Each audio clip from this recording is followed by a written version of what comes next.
মানে এই বয়সটা তো হলো শয়তানি করার, এই বয়সটা তো হলো বাদরামি করার, মাস্তামি করার, গুন্ডামি করার, যত রকমের আকাম কুকাম করার, হেয়ালিপনা করার। এই বয়সটাতে আবার ভালো মানুষ কিভাবে হয় আমাদের অবাক লাগে।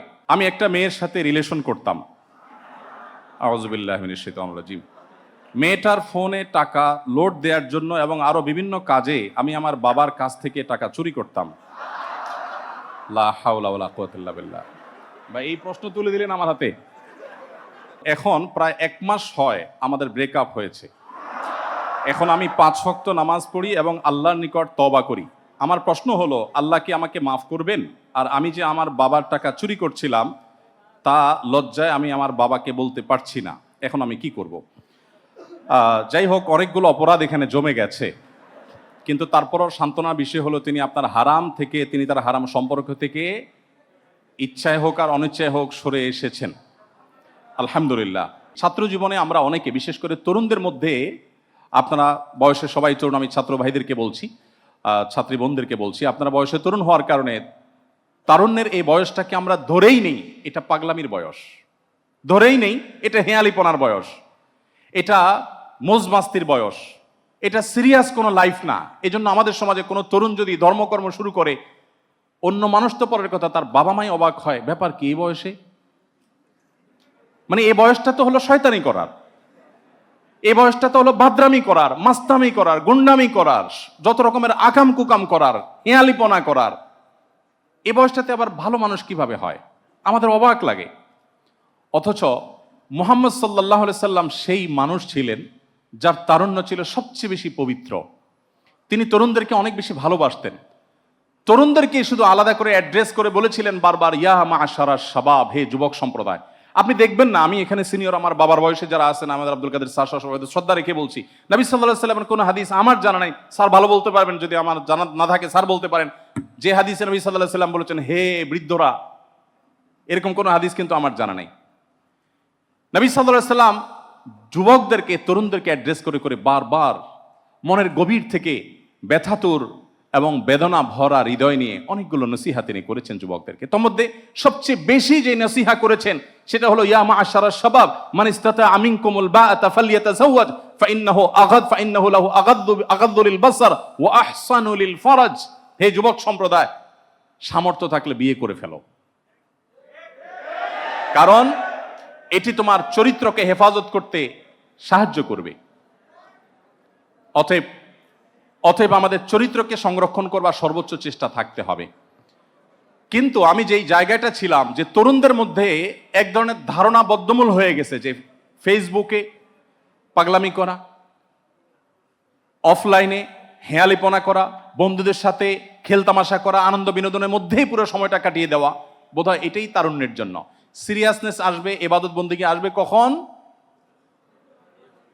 ক্যারিয়ার যখন সমাপ্ত হবে, যখন রিটায়ারমেন্টে চলে যাব আমরা, তখন এবার সবাই আমাদের গিয়াসউদ্দিন তালুকদার স্যারের পেছনে সিরিয়াল ধরে হজ করার জন্য, অথবা তবলিগে, অথবা কোনো পীর মুরিদি, অথবা অন্য কোথাও। আর কিছু না হোক, মসজিদ থেকে আর বেরোতে চায় না। মুয়াজ্জিন সাহেব ধাক্কা বের করার লাগে, চাচা বাসা যাবেন না। অথচ এই চাচাই তার যৌবনকালে কেউ টেনে তাকে রশি দিয়ে মসজিদে আনতে পারতো না। দুর্ভাগ্যজনক বাস্তবতা মুসলমান সমাজের। মনে রাখবেন, যৌবন বয়সের মুসলমানই আল্লাহর কাছে শ্রেষ্ঠ মুসলমান। অতএব আপনার যৌবনকে কোনোভাবে আপনি কালিমা যুক্ত হতে দিতে পারেন না। আল্লাহ আপনাদের সবাইকে সেই তৌফিক দান করুন।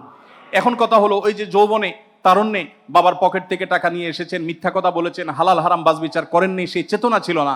এখন আল্লাহ তাআলা চেতনা যখন ফিরিয়ে দিয়েছেন, আপনাকে সেটার প্রায়শ্চিত্ত করতে হবে।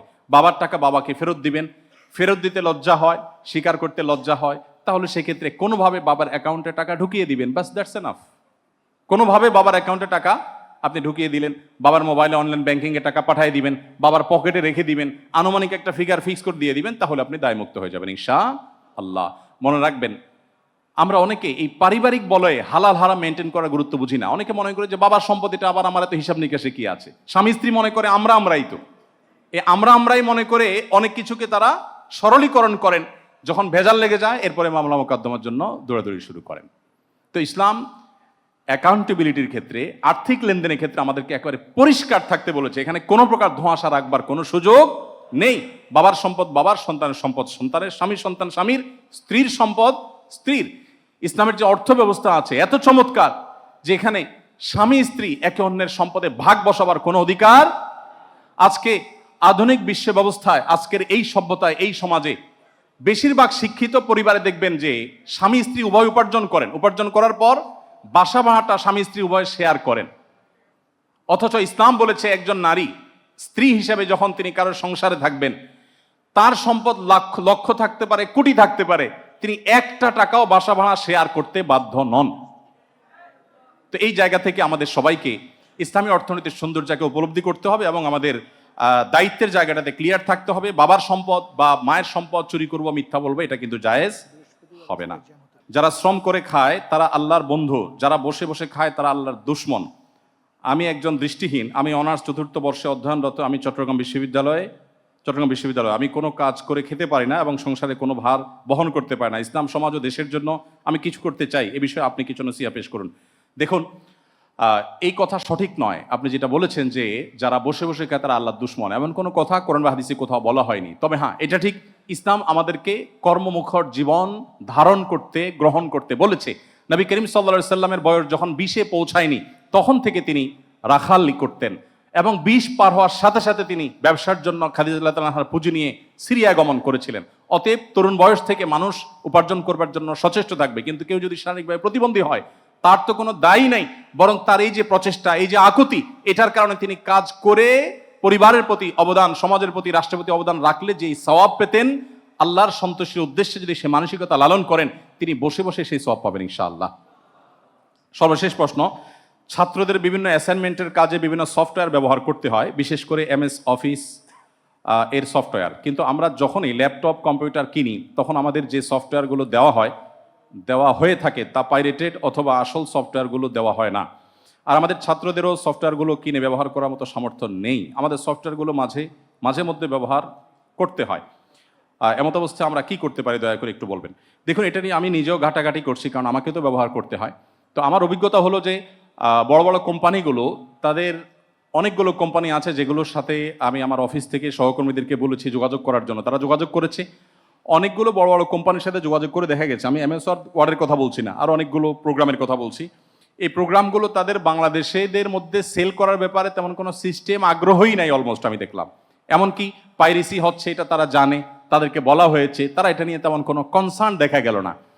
তো ইসলামী ফিকহের একটা মূলনীতি হলো, কোনো ব্যক্তি যখন কোনো তার সম্পদের ব্যাপারে তিনি তার আচরণ দ্বারা ছাড় দেওয়ার মানসিকতা রাখেন, ধরুন আমার একটা গাছ আছে, সে গাছের ফল পড়ে থাকে, আমি সেটা সংরক্ষণ করার কোনো ব্যবস্থা করি না, কেউ নিলেও আমি কিছু বলছি না, তখন সেটা হারাম হয় না।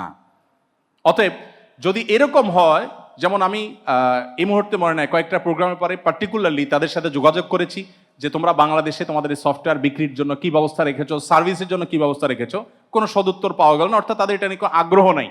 তাহলে বাংলাদেশের মানুষ যারা তারা ব্যবহার করছে পাইরেসি নিয়ে, সেটা নিয়েও তাদের কোনো মাথা ব্যথা নেই। হয়তো গরিব দেশ অথবা পিছিয়ে পড়া দেশগুলোর প্রতি তাদের এই মানসিকতা আছে যে এখানে তারা পাইরেটেড সফটওয়্যারগুলো ব্যবহার করলে তাদের মৌন সম্মতি সেখানে থাকে, অ্যাটলিস্ট তাদের বিক্রি করার বা সেল করার কোনো ব্যবস্থাপনা না থাকা থেকে সেটা হয়তো প্রমাণ হয়। এটুকু আমার ক্ষুদ্র ধারণা, সেই জায়গা থেকে এটা জায়েজ হতে পারে। তবে যেই সমস্ত সফটওয়্যার কোম্পানি বিক্রি করেন, বিক্রির ব্যবস্থা আছে এবং পাইরেসির বিরুদ্ধে তারা সোচ্চার সতর্ক করেন, সেগুলো কোন অবস্থাতে আমাদের পাইরেটেড সফটওয়্যার সেক্ষেত্রে ব্যবহার করা জায়েজ হবে না। আল্লাহু আ'লাম বিসওয়াব।